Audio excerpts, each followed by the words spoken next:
नमस्कार। हम अपने लक्ष्य की तरफ निरंतर कैसे बढ़ते रहें, इस विषय पे आज हम बात करेंगे।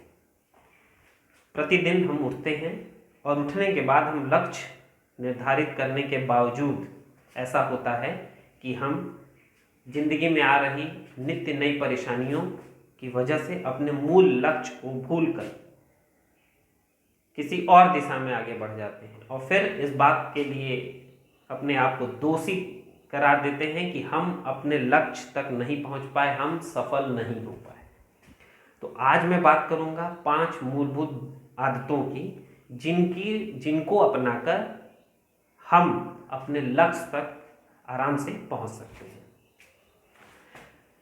क्योंकि ये जिंदगी है और इस जिंदगी में उतार चढ़ाव आना जरूरी भी है और ये प्रक्रिया है।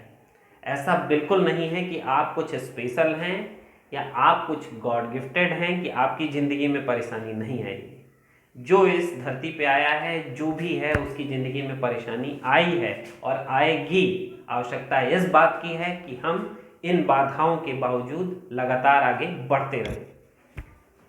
पहला कार्य, सुबह जब आप उठें तो खुद से पूछें, स्वयं से ये पूछें, मैं आज किस तरह का जीवन जीना चाहता हूँ। मैं एक औसत जिंदगी जीना चाहता हूँ, मैं एक बड़े सपने जो मैंने बना रखे हैं उसको प्राप्त करने के लिए जीना चाहता हूँ। इस एक निर्णय से आपके दिन की शुरुआत हो जाती है और आलस दूर दूर तक आपके पास नहीं आता है। आपके कार्य क्षेत्र में एक नई शुरुआत आप कर सकते हैं। दूसरा है, हम वही बनते हैं जो हम बार बार करते हैं।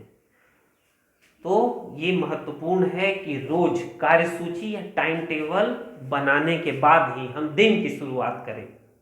लक्ष्य को ध्यान में रखकर अपना कार्यसूची या टाइम टेबल बनाएं और यह कार्य रोज का रोज जरूर से जरूर करें। टाइम टेबल, तो मूल सवाल है कि टाइम टेबल हम कैसे बनाते हैं। तो टाइम टेबल आज भी हम वैसे ही बनाते हैं जिस तरह हम अपने स्कूल में अपना टाइम टेबल बनाते थे। जैसे जब हम स्कूल में पढ़ा करते थे, आज भी बच्चे ऐसे ही बनाते हैं। 8 से 9 हिंदी पढ़ेंगे, 9 से 10 इंग्लिश, 10 से 11 मैथ। ये टाइम टेबल स्कूल में बनाना हम सीख जाते हैं। तो जब स्कूल में सीख जाते हैं वही हम अपने घर के लिए भी बनाते हैं और जब बड़े हो जाते हैं तो भी वही टाइम टेबल लगातार हम लेके चलते रहते हैं। उसी तरह हम टाइम टेबल आज भी बनाते हैं।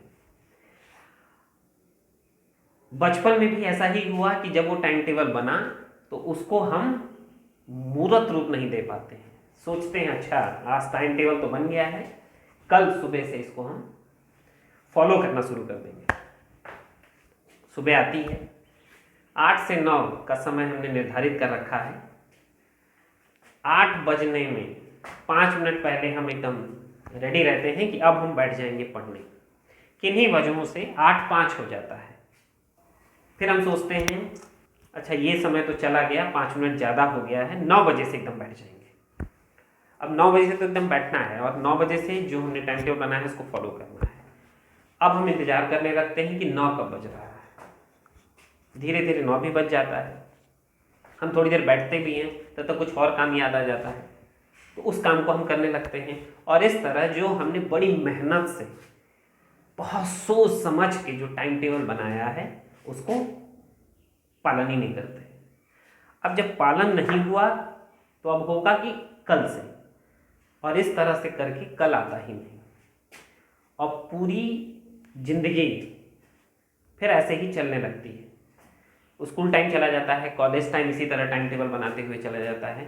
जब हम बड़े हो जाते हैं तो भी इसी तरह टाइम टेबल बनाते हैं। ये देखना हम भूल जाते हैं कि ये टाइम टेबल लाइफ में सक्सेस क्यों नहीं दिला पा रहा है और ये फॉलो क्यों नहीं हो पा रहा है। तो मूल कारण क्या है कि जो स्कूल में टाइम टेबल स्कूल के लिए बनता है उसमें बच्चे खुद गवर्न नहीं हो रहे होते हैं। उसमें टीचर बच्चों को गवर्न कर रहा होता है, नियंत्रित कर रहा होता है। जैसे हिंदी का क्लास टीचर है तो वो हिंदी के पीरियड में आएगा, इंग्लिश का क्लास टीचर है वो इंग्लिश के पीरियड में आएगा। बच्चों को सिर्फ उनको फॉलो करना है, लेकिन जब टाइम टेबल हमने अपने लिए बना रखा है तो हमें वो फॉलो करना है। और ये चीज़ मान के चलिए कि इतनी जल्दी हम परिवर्तित हो जाएं, हमें कोई और तो परिवर्तित कर सकता है, लेकिन हम तुरंत परिवर्तित हो जाएंगे, टफ वर्क है। तो टाइम टेबल इसीलिए फॉलो नहीं हो पाता है कि 1 घंटे बाद हिंदी, फिर 1 घंटे बाद इंग्लिश, फिर 1 घंटे बाद मैथ। रियल लाइफ में कृपया करके ये गलती ना करें। आप अपने लिए जो भी टाइम टेबल बनाएं वो प्रैक्टिकली बनाएं। जैसे कि मुझे सुबह 1 घंटा, अगर एक कार्य, सिर्फ एक कार्य को चुनिए कि मुझे सुबह उठना है और एक कार्य पूरा कर देना है, उसके अलावा कुछ नहीं। क्यों? क्योंकि बहुत सारी बाधाएं होंगी ज़िंदगी में, बहुत सारी आवश्यकताएं होंगी, बहुत सारे कार्य होंगे जो इस ज़िंदगी का हिस्सा है। तो वो जो आपने लक्ष्य निर्धारित कर रखा है वो, और प्लस जो आवश्यक कार्य आपके सामने चले आए हैं वो, दोनों को साथ लेकर चलना है। तो इस चीज़ को समझने की ज़रूरत है कि हमें सिर्फ और सिर्फ प्रैक्टिकल कार्यसूची बनानी है, टाइम टेबल बनाना है। अब हम तीसरे पॉइंट पे आते हैं। जिंदगी है, कार्य है, लक्ष्य है, तो इस बात को मान के चलिए कि आपके काम की आलोचना होगी, अस्वीकृति होगी, लोग आपको क्रिटिसाइज करेंगे, आपकी हुटिंग करेंगे।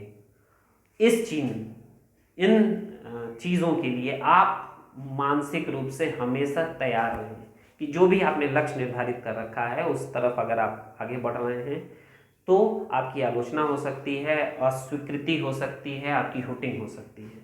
सभी महान लोगों की आलोचना और अस्वीकृति हुई है। कोई आप स्पेशल नहीं है, ऐसा नहीं है कि आपके संग विशेष ऐसा हो रहा है। जितने भी महान और बड़े लोग हुए हैं उनकी आलोचना हुई है, वो चाहे हेनरी फोर्ड हो, वो चाहे अब्राहम लिंकन हो, वो चाहे हमारे भारत में राम हो, कृष्ण हो, बहुत बड़े दार्शनिक अरस्तु हुए हैं, तो सभी की आलोचना हुई है, सभी का क्रिटिसाइज हुआ है। तो इस बात के लिए मानसिक रूप से आप तैयार रहें कि आपके लक्ष्य तक पहुंचने में बहुत बार आपको इन सब चीज़ों का सामना करना पड़ सकता है। आप भी उसी समाज का हिस्सा हैं जिसमें वो लोग जिए, महान लोग जो हुए, तो आपको भी उसी के साथ चलना है। चौथी आदत है अपने दोस्तों को अपने लक्ष्य, प्रोफेशन, बिजनेस के हिसाब से ही चुनें। अगर हम मूल रूप से देखें तो आज जो भी हमारी आदतें हैं, जो हमारी सोच है, जिन शब्दों का हम प्रयोग करते हैं, उसमें हमारे दोस्तों की एक अहम भूमिका है। 80% आदतें, सोच हमारे अपने दोस्तों के हिसाब से हमारे में है। इस बात को समझने की ज़रूरत है। मैं आलोचना नहीं कर रहा, मैं इस बात से आपको नहीं रोक रहा कि आप दूसरे प्रोफेशन, दूसरे व्यवसाय, दूसरे कार्य क्षेत्रों के लोगों से दोस्ती ना बढ़ाएं, लेकिन अपना ज़्यादा समय उन दोस्तों के साथ, उन लोगों के साथ बिताएं जो आपके कार्य क्षेत्र से संबंधित हों। क्यों? क्योंकि वही आपको अच्छी चीज़ें उस क्षेत्र से संबंधित देने वाले हैं। तो आज आवश्यकता इस बात की है कि इस चीज़ को हम समझें, इसको दूसरे रूप में लेने का कृपया ना करें। 5वां जो आदत है वो है समस्या सामने आए तो उसे लिख लें। समस्या लिखने मात्र से ही आधी लड़ाई है, हम जीतना शुरू कर देते हैं। लिखें, क्योंकि समस्या जब आप लिखते हैं तो आपको समझ में आता है कि समस्या है क्या, समस्या क्या है, यह समस्या क्यों आई, क्या इसमें छिपा हुआ कोई अवसर भी है। यह समस्या अगर आई है तो ये मुझे कुछ अपॉर्चुनिटी लेके आई है। इसका सामना करने के संभावित जो भी उपाय हैं वो भी लिखें। क्या समाधान हो सकते हैं, क्या नहीं हो सकते हैं, क्या मेरे कार्य क्षेत्र में आता है, क्या मेरी उपलब्धि के हिसाब से मैं इसमें अपना कंट्रीब्यूशन करके इसको दूर कर सकता हूँ।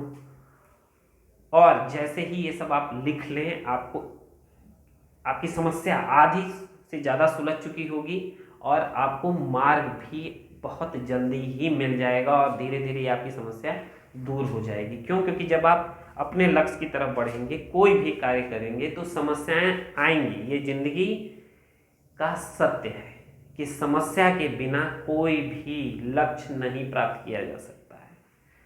प्रकृति ये कहती है कि आप जो भी कार्य करेंगे उसकी एक कीमत आपको देनी है, तो वो समस्या आएगी, तो उसको मुझे ये समझने की ज़रूरत है कि ये सभी के साथ है, इसे मुझे सुलझाने की और इससे हारने की ज़रूरत नहीं है। इंसान होने के नाते मेरा ये फर्ज बनता है कि मैं इसका हल निकालूं, इससे हारूं नहीं। और जैसे ही मुझे पता चल जाए कि इसका हल क्या है, ये किस तरफ मुझे आगे ले जा सकती है, फिर मैं कार्य में जुट जाऊं इस समस्या को जड़ से समाप्त करने के लिए।